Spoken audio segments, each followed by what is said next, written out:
Chapter 35. It took a while for everything to get straightened out. First, Giant John had to be convinced that Maniac was not kidnapping his brothers. Then the brothers had to do some more trembling and clinging while John finished lambasting them for running away, which apparently they did about every other week.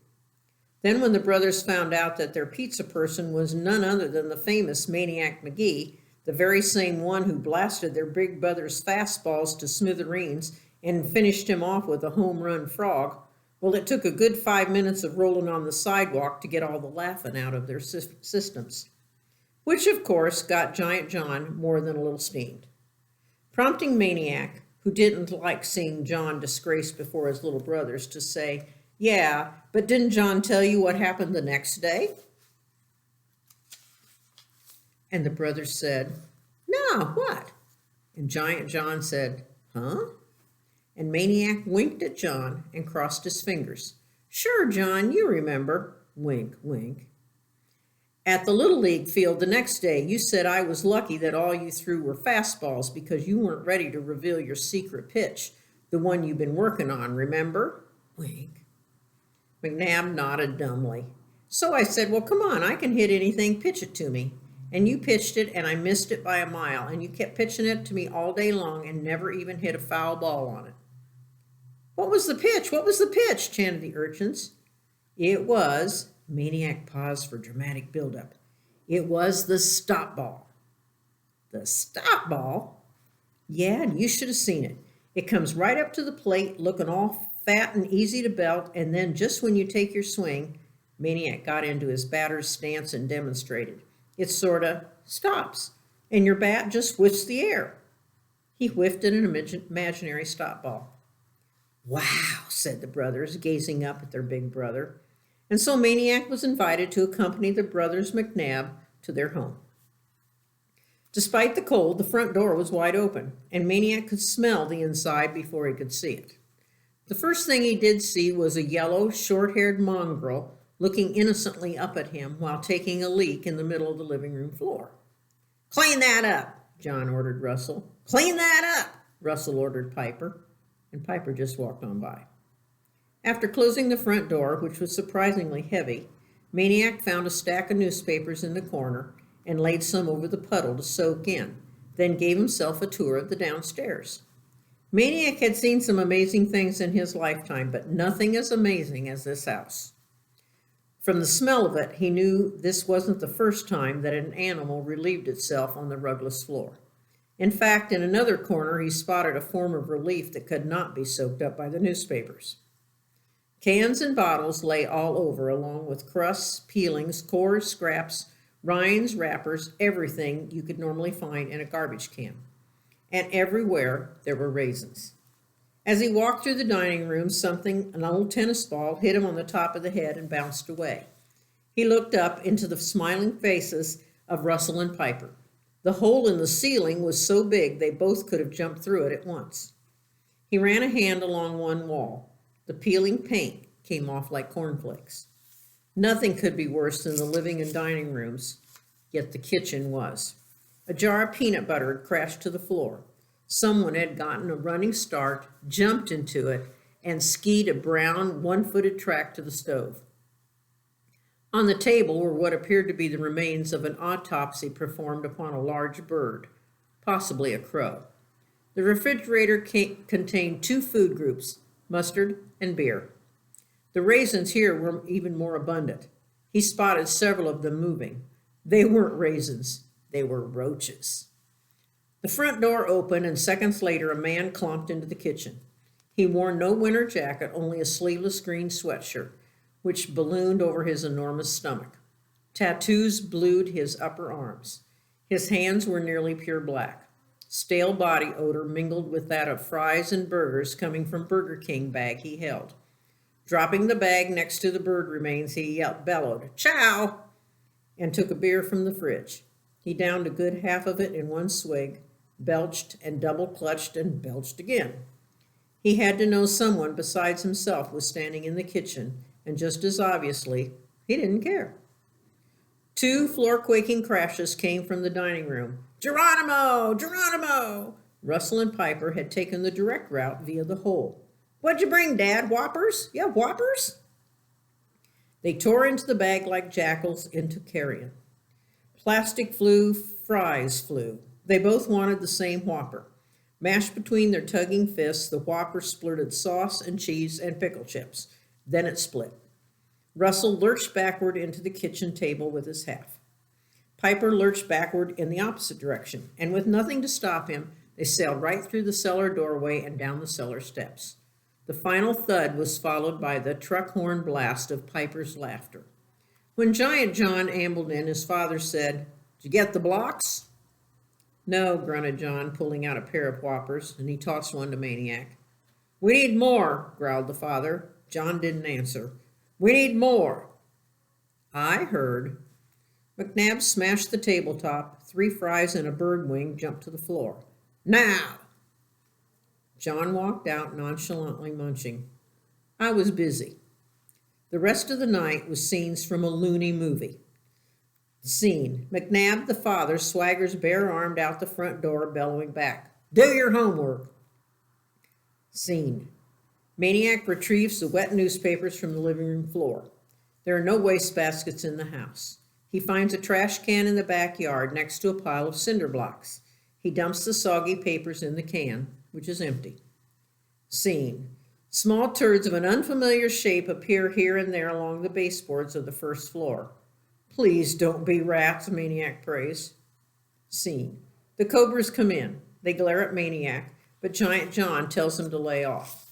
They raid the fridge for beer. They smoke cigarettes. They belch and fart. They curse. Russell and Piper, kitty cobras, pop their own beer cans, guzzle, swagger, belch, smoke, and curse. Scene: Football game from the front of the living room to the back of the dining room. Except for space, it has everything a regular game has: running, passing, blocking, tacking, kicking. There is little furniture to get in the way. Ordinarily, the windows wouldn't last 5 minutes, but the windows of this house are boarded up with plywood. Body-blocked cobras fly into the walls. The house flinches. Scene: A faint rustling noise behind the stove. Oh no, rats? Maniac dares to look. It's a turtle, a box turtle, munching on old Whopper lettuce. Whew. Scene: The boys' bedroom. Russell and Piper lie prone at the hole. They fire toy submachine gun, ta-da, at the cobras heading out the front door. Piper jumps up and blows Maniac away, killing him at least 15 times. "This is how we're going to do it. Bam, bam, bam." "The guns'll be real," says Russell, still prone and firing, the stock of the toy gun tight against his cheek. "Yeah," squeaks Piper, "real." He flops back to the floor, sprays the hole downstairs, and soon that starts coming on. Bam, bam, bam. "Who?" said Maniac. "The enemy," says Russell. "Well, who's that?" said Maniac. Russell stops firing long enough to send Maniac a "where have you been" look. "Well, what do you think?" he sneers. "Who do you think?" He points the red barrel of the submachine gun toward the bedroom door, toward the east end, the heavy front door. Scene: Darkness, silence. Sometime early morning, Maniac lies between the 2 brothers on the bed. Do cockroaches climb bedposts? Unable to sleep, asking himself, "What am I doing here?" Remembering Hester and Lester on his lap and Grayson's hug, corn muffin in the toaster oven, thinking, "Who's the orphan here anyway?" Hearing, as he at last lowers himself into sleep's deep waters, a door slam, a slurred voice, "Do your homework." Fearing, "Will I float?" Chapter 36. The deal was, if Russell and Piper went to school for the rest of the week, Maniac would show them the shortcut to Mexico on Saturday. He figured if they all managed to survive till then, he'd come up with something. On Saturday, the boys had their paper bag packed, and Maniac had a new deal. Go to school another week, and he'd treat him to another large pizza. Besides, he said, crossing his fingers, this was volcano season in Mexico. The whole place was a sheet of red-hot lava. You better wait till it cools down. They bought it, and they bought the same deal the following week. But school was still agony for the boys. It had to be worth more than a pizza a week. But what?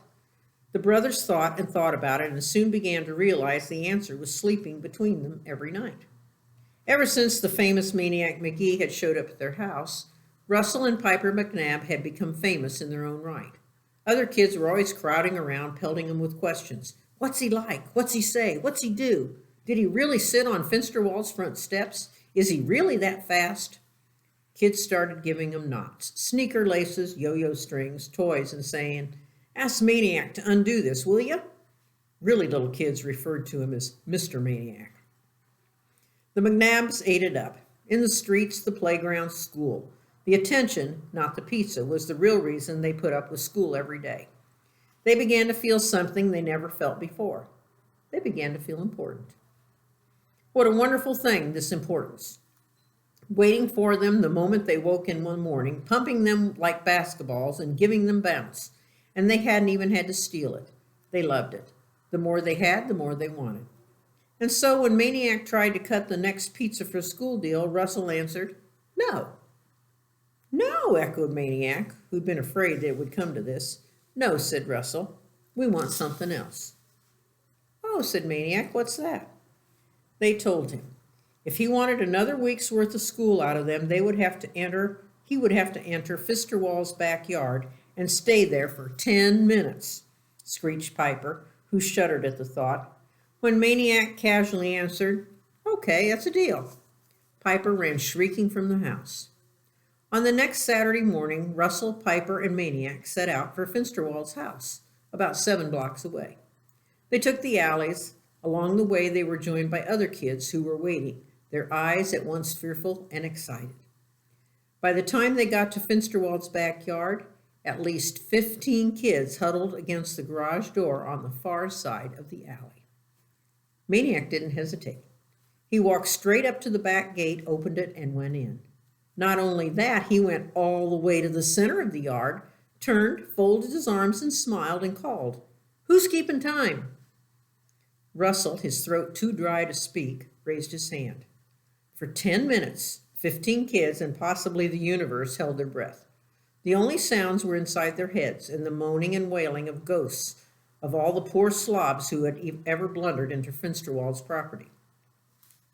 To the utter amazement of all, when Russell finally croaked, time, Maniac Magee was still there, alive, smiling, apparently unharmed. Even more amazing, he didn't come out. Instead, he said, say, you guys, how about adding to the deal? If I do something else while I'm here, will you make it the next 2 weeks of school? What you gonna do, stammered Russell. Maniac thought for a minute and then announced brightly, I'll knock on the front door. 5 kids Finsterwallied on the spot. Several others screamed, no, don't! Piper went into some sort of fit and began kicking the garage door. Russell zoned out. Maniac took all of this to signify a deal, and he hopped the backyard fence and strolled around to the front. The others went back down the alley and around the long way. They stationed themselves not only across the street, but almost halfway up the block. And even then, they squeezed together in a bunch, as though if they allowed any space between them, Finsterwald might somehow pick them off one by one. They huddled, trembling to bear witness to the last seconds of Maniac Magee's life. They saw him stand directly in front of the red brick 3-story house, the bile green window shades. They saw him climb the 3 cement steps to the white door, the portal of death. They saw him raise his hand, and though they were too far away to hear, they saw him knock on the door, and 15 hearts beat in time to the silent knocking. The door opened. Finsterwald's door opened. Not much, but enough so the witnesses could make out a thin strip of blackness. Would Maniac be sucked into the black hole like so much lint into a vacuum cleaner?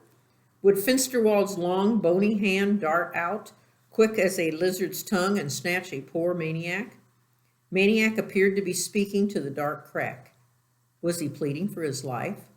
Would his last words be skewered like marshmallow by Finsterwald's dagger-tipped cane? Apparently not. The door closed. Maniac bounded down the steps and came jogging toward him, grinning. 3 kids bolted, sure that he was a ghost. The others stayed. They invented excuses to touch him, to see if he was still himself, still warm. but they weren't positively certain until later, when they watched him devour a pack of butterscotch crimpets.